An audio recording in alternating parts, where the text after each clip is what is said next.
Vamos ao debate com o Pedro Roque do PSD e o Tiago Barbosa Ribeiro do PS.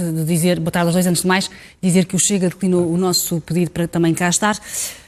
Começo por si, Tiago.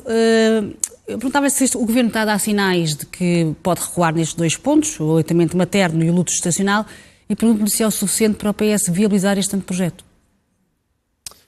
Muito boa tarde também ao Pedro Roque. Pelo lado do PS não é manifestamente suficiente para isso. Relativamente a esta matéria das leis laborais, eu creio que antes mesmo da substância, e há muito por onde discordar, e poderei dar vários exemplos de seguida, é preciso perceber para que é que se mudam as leis laborais. O Governo decide avançar com um anteprojeto de revisão do Código Laboral num contexto social e económico em que nós estamos com um contexto herdado do Governo do Partido Socialista que é francamente positivo no mercado de trabalho, quer na quantidade, quer na qualidade do emprego.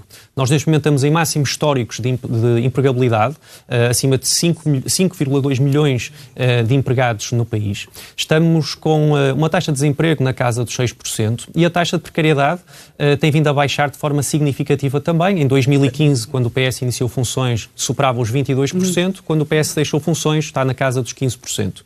Há 2 anos... O PS não compreende o timing desta alteração, nem porquê. De forma alguma, não compreende o PS, não compreendem certamente a generalidade do país, não há nenhum clamor por parte dos empregadores relativamente a nenhuma necessidade objetiva de mudar as leis laborais, pelo contrário, há falta de mão de obra na maior parte dos setores e, portanto, não há propriamente nenhuma mudança objetiva que se perspective como útil para a economia portuguesa. Antes de ouvir aqui o Pedro, deixe-me só perguntar-lhe uma coisa, sim. Mas o que é que o PS precisava ou antes, que alterações à proposta é que seriam necessárias para o PS viabilizar?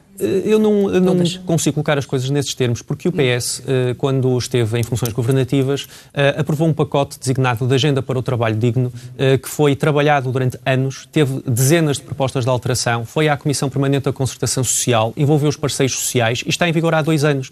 Nós não podemos estar sistematicamente a mudar as leis e muito menos a legislação do trabalho.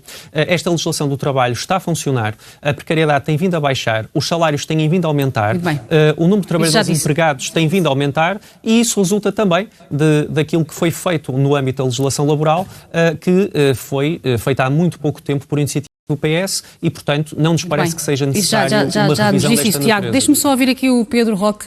Pedro, porquê que, ou seja, quase tudo que está neste projeto, à exceção da lei da greve, que Luís Montenegro nos foi falando sobre isso, na altura da campanha, nomeadamente por causa da CP e dos serviços mínimos, tudo o resto não estava previsto no programa. Como é que explicam a quem vos elegeu que esta mudança ou pelo menos apareceu esta matéria de repente sem qualquer explicação? Boa tarde, cumprimento também o Tiago Barbosa Ribeiro, os senhores telespectadores. As alterações ao Código de Trabalho decorrem precisamente do último acordo de concertação social que foi assinado em outubro de 2024 com todos os parceiros sociais, menos a CGTP, como é habitual, em que os parceiros se comprometiam a revisitar um conjunto de matérias e, designadamente, alterações ao Código Laboral. Por outro lado... Mas não era neste sentido, ou era? Mas repare, nós estamos a falar de um anteprojeto. Este é o tempo da concertação social, nem sequer é o tempo dos partidos políticos e, portanto, uma coisa é o anteprojeto que entra na concertação social, outra coisa será o documento final que consubstanciará uma proposta de lei. O Governo está disponível para não só recuar nestes 2 pontos que eu falava, como noutros pontos? O Governo, julgo eu, não posso falar pelo Governo, apesar de ser do partido que sustenta o Governo estará naturalmente na disposição de recuar ou avançar em todos os pontos que os parceiros entre si e de forma tripartida entendam como necessários. É essa a virtualidade da concertação social. Isto é, interesses que à partida são divergentes podem ser conciliados, tal como aconteceu no passado, relativamente, e criar-se um documento que é uma proposta de lei que é amplamente e que reflete os equilíbrios entre os interesses, se quisermos na dicotomia tradicional, os interesses do trabalho e os interesses do Mas ao contrário da Agência do Trabalho Digno, que não obteve um acordo na Constituição. Mas como sabe, as centrais sindicais estão praticamente contra estas alterações. O anteprojeto, este anteprojeto está muito mais do lado dos patrões do que do lado dos sindicatos. Eu não sei fazer esse balanço. Há coisas que são favoráveis ao lado do trabalho, há coisas que são favoráveis ao lado empresarial. Dê-me, por exemplo, uma medida que seja favorável ao lado do trabalho. há aqui umas definições relativamente, precisamente, a algumas matérias, até de parentalidade, que são mais favoráveis que as anteriores. Mas isso aqui é pouco importante. O que Isso é muito importante. O que é importante é o final. Não é como as coisas começam, é como as coisas terminam. Isto é o documento que sair. Este é aquilo que se chama habitualmente o chamado documento mártir. É um impulso que o Governo dá à concertação social para trabalhar sobre o mesmo e para que os parceiros, seja de forma trilateral, seja até de forma bilateral entre eles, consigam, digamos, apurar e afinar o documento para que o documento final seja um documento equilibrado. E qual era a urgência de alterar a legislação laboral numa altura, como dizia o Tiago, em que está tudo bem em termos de emprego? O malogrado presidente Kennedy tinha uma expressão que eu considero particularmente feliz. As obras no telhado fazem-se quando se faz sol. Isto é, não é em estado de necessidade, como aconteceu em 2012, com a intervenção da Troika, que tivemos que fazer as alterações ao Código Laboral da forma como foram feitas, enfim, apesar, curiosamente, de ter havido um acordo na concertação social. A UGTI teve um papel extremamente patriótico, eu diria, no sentido de compreender que não era inevitável e eram necessárias. E, portanto, a legislação laboral é uma legislação que é naturalmente dinâmica e que, de alguma maneira, está diretamente relacionada com a competitividade da economia e isso é importante na atração de investimento. E, portanto, estamos num período favorável, é verdade, mas é nestes períodos favoráveis que se conserta o telhado, isto é, que se prepara os períodos menos favoráveis e que chove. Tiago, ouvimos aqui o Pedro, parece que o Governo está disponível para mexer em tudo. Aparentemente. E se será uma novidade. Acho que vão deixar muitos buracos no telhado. Porque, de facto, as leis não são inamovíveis, não estão escritas na pedra.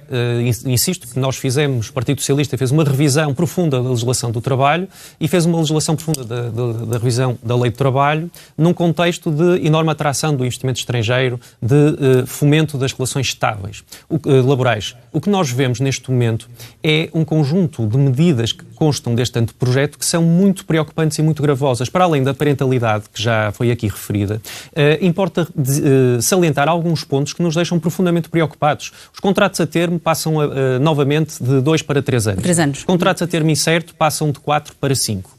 Ser jovem, não sei se os jovens que nos acompanham sabem disto, no anteprojeto volta a estar, tal como estava antes da última revisão de lei laboral por parte do Partido Socialista, passa a constar que ser jovem passa a ser um objeto para contratação a termo.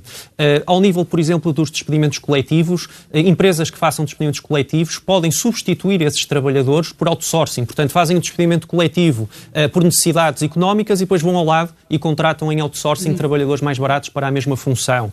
Temos a recuperação do banco de horas individual, que foi eliminado por acordo de concertação social também em 2019, por iniciativa do Partido Socialista. O trabalho não declarado, por exemplo, o trabalho doméstico, volta a deixar de ser crime, passou a ser crime com o governo do Partido Socialista, aumentando, aliás, profundamente o número de descontos e de inscritos, por exemplo, de trabalhadores de serviço doméstico, nomeadamente trabalhadoras, como sabemos, é uma área altamente feminizada do ponto de vista funcional, deixa de ser crime. Os contratos de muito curta duração, que são contratos de trabalho dirigidos atualmente aos setores do turismo e da agricultura, são contratos verbais, contratos de curta duração até 30 dias, são alargados no anteprojeto a todos os setores de atividade. Qual é a necessidade?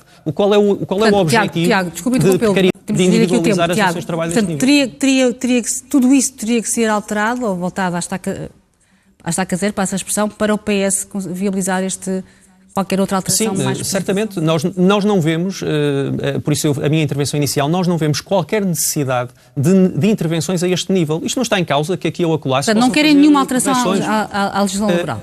Nenhuma. Neste momento nós não vemos necessidade de nenhuma alteração à legislação do trabalho, quer por razões da lei propriamente dita, quer por razões económicas, quer por razões sociais. Nós fizemos alterações, por exemplo, ao nível da economia digital, são setores novos da nossa economia que devem ser trabalhados e tratados. Por exemplo, o teletrabalho, ao nível com muita incidência durante a pandemia. Neste anteprojeto, o Governo elimina, por exemplo, os custos de energia da contabilização do teletrabalho. Porquê? Para quê? Em que é que isto contribui para a competitividade da nossa economia? E, portanto, estas medidas não servem à economia portuguesa e não servem aos trabalhadores portugueses.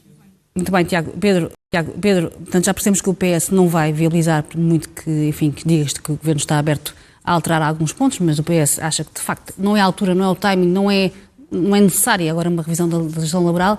Portanto, o Governo não vai ter outra hipótese, não se virasse para o Chega e na concertação social provavelmente vai ter que evitar ou ter que avançar contra a concertação social, porque os sindicatos, à partida, não estão muito virados para isto. O que é à partida é a posição de partida, a posição de chegada é diferente. Aliás, nós já assistimos a vários processos de concertação social em que os parceiros estão em campos diametralmente opostos e que se opõem inicialmente, mas depois há toda uma construção, uma edificação que faz com que se gerem equilíbrios. Eu estou convencido, estou otimista que isso assim acontecerá. E a acontecer, eu vejo com alguma dificuldade que o Partido Socialista, em sede parlamentar, se oponha a uma alteração que foi negociada entre os parceiros e que reflete esses... Se for uma alteração que não tem nada a ver com nenhum dos pontos que estão em cima da mesa para ser alterados, bom, isso é outro debate, não é este.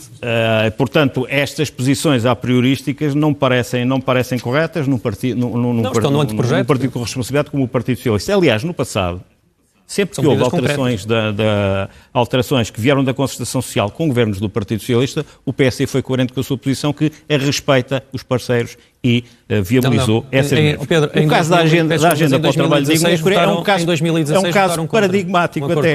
Porquê? Porque o Partido Socialista, ali alicerçado numa maioria absoluta, no ano 2023, não só não chegou a acordo com os parceiros, isto é, fez os mínimos na concertação social, como no Parlamento, por intermédio do grupo parlamentar do Partido Socialista, fez um conjunto de alterações que de alguma maneira desequilibraram completamente e que fez com que, por exemplo, as eleições... Desequilibraram como assim? Desequilibraram no sentido que pela primeira vez, desde que a concertação social foi criada em Portugal, as entidades patronais, as associações patronais, abandonaram a concertação social. Desequilibraram para o lado dos naquele caso foi para o lado dos trabalhadores. E, portanto, o que é importante não é desequilibrar nem para o lado dos trabalhadores, nem para o lado patronal. É que as eventuais alterações a serem produzidas e que sejam negociadas em concertação social, porque os compromissos aí obtidos refletem necessariamente o equilíbrio. E é o equilíbrio das relações. Este governo tem toda a legitimidade para, nesta como noutras matérias, introduzir reformas que entenda como necessárias. E portanto, a legitimidade é a mesma que teve o governo, embora com maioria absoluta, do Partido Socialista em 2023. Não, a minha pergunta vai ter que fazê-los com o Chega, porque com o PS não será conseguido. Vamos ver qual é. Eu acho que uma legislação como esta, que é uma legislação turbulente, sobretudo se ela resultar de entendimentos na concertação social, desejavelmente deve ser viabilizada por partidos que são democraticamente responsáveis, nos quais eu incluo o Partido Socialista, naturalmente. O PS não vai viabilizar, terá que ser... Mas eu não percebo como é que o PS não vai viabilizar, porque estamos a falar do anteprojeto. O anteprojeto não é que às vezes dá-nos a sensação, quando lemos os jornais, que há um anteprojeto que foi aprovado em Conselho de Ministros e que isso já é Código de Trabalho e está a funcionar. Não, é um documento que é apresentado à concertação social. E é nesta fase que estamos agora. Houve a primeira reunião, seguir-se-á um conjunto delas e, para além disso, existem reuniões bilaterais que certamente produzirão o seu resultado. Último minuto para responder, João Pedro.